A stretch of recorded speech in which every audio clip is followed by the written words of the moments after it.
Action na pala. Teka, ayusin natin.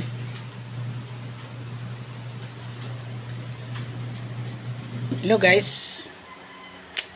Mayroon akong kwento. Pero bago pa naman sa kwentong kunto,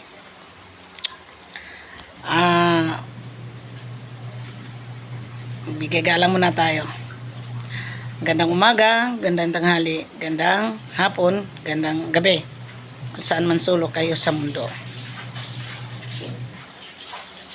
Comment lang kayo ha kung meron akong masasabi o na hindi maganda or maganda man.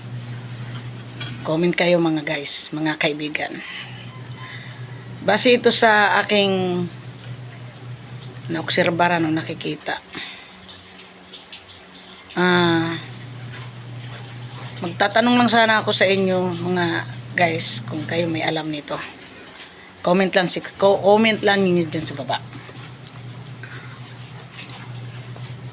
Maritisan to ha. Mayroon akong bulong ko lang. Kaya mayroon kami kapitbahay dito. Tama ba yung ginagawa niya? Tama ba yung ginagawa niya sa kapwa niya? Noon, medyo bata-bata pa ako. Ako naman kasi hindi ako mapagpatuloy sa mga matatanda. Pero base talaga ito sa karanasan ko. Kung anong pagmamata nila sa akin, hanggang ngayon puti na buhok ko. Pero observer talaga ako nung nangyari sa buhay nila. Nakakalungkot lamang. Kung ano pala talaga ang iyong pagmamata sa kapwa mo, darating at darating pala talaga ang karma. Babalik at babalik pala talaga sa inyo. Hindi ko na lang i-mention ang pangalan. Pero very sad talaga. Kasi alam mo, bumalik sa kanya mismo, pati sa anak niya.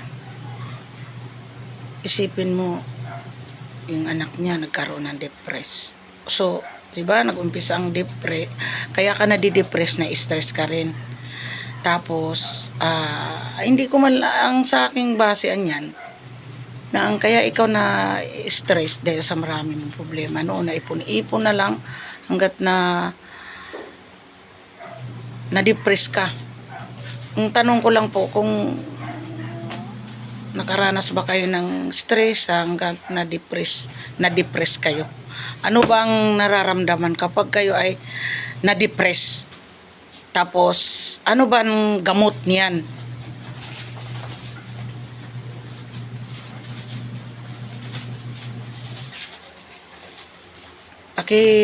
Sagot na lang po kung mayroon kayong alam. Yan lang po. Sa sunod, titignan ko sa comment section kung ano ang inyong mga sagot sabay.